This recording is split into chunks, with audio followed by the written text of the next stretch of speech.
You think collapse looks like explosions, flags coming down, soldiers in the streets. That's the movie version. Listen carefully because the real pattern is quieter, slower, and far more dangerous. Collapse doesn't announce itself. It repeats. And it repeats so consistently that once you see it, you can't unsee it. Different countries, different cultures, different centuries, same sequence. The only thing that changes is the speed. It always starts with complexity. A society grows successful, interconnected, efficient systems stack on top of systems. Power grids depend on fuel supply chains. Food depends on logistics. Money depends on confidence. Confidence depends on stories people agree to believe. At first, this looks like progress, but complexity has a physical cost. Every added layer increases energy demand and reduces tolerance for failure. In survival science, this is called fragility through interdependence. When one piece fails, stress doesn't spread evenly, it concentrates, and concentrated stress breaks things. The first visible crack is not violence, it's trust. Institutions start missing small promises, delayed services, conflicting information, rules that change week to week.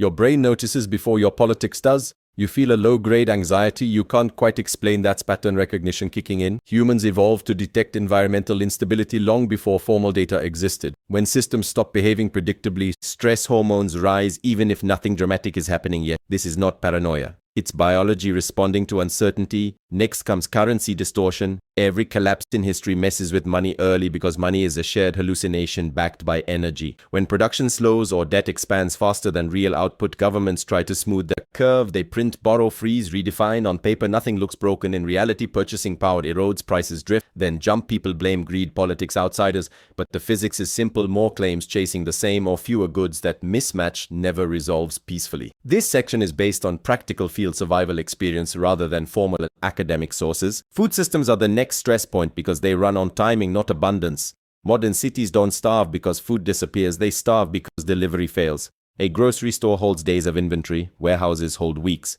farms work on seasons. When fuel costs spike, labor shortages appear, or transport falters, the shelves empty fast. Not because there's no food, but because the choreography breaks. In disasters and blackouts, people don't panic from hunger first. They panic from uncertainty about resupply. That panic accelerates, collapse faster than any actual shortage.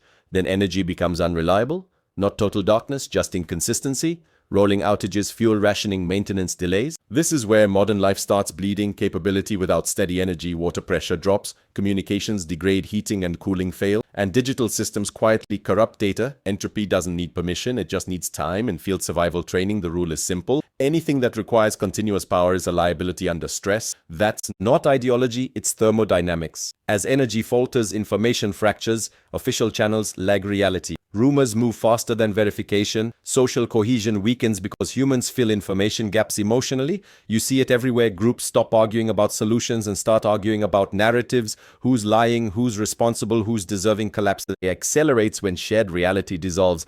At that point, decision-making degrades at scale. Not because people are stupid, but because uncertainty overloads cognition under stress. The brain defaults to tribal shortcuts, us versus them. Simple answers to complex failures. Violence, when it comes, is late stage. It's not the cause, it's the symptom of systems that failed quietly for too long. Most countries don't fall to invasion or rebellion first. They hollow out skilled people, leave, maintenance is deferred. Corruption becomes normalized because survival rewards it. The state still exists, but it functions like a body with nerve damage. Signals don't travel cleanly.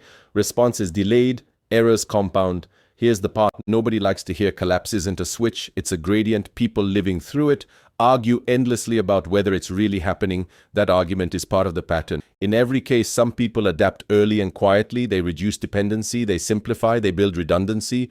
Others wait for confirmation that never comes. By the time collapses are undeniable, options are gone. So what actually helps you survive a repeating pattern instead of becoming part of it? First, reduce single points of failure in your own life. Water, food, energy, information. Redundancy beats optimization every time under stress. Second, train skills that work without infrastructure. Manual navigation, physical fitness, repair, social coordination. These aren't hobbies, they're insurance. Third, manage cognitive load. People who burn out mentally make worse decisions than people with fewer resources but clearer heads. Sleep routine and emotional regulation are survival tools, not luxuries.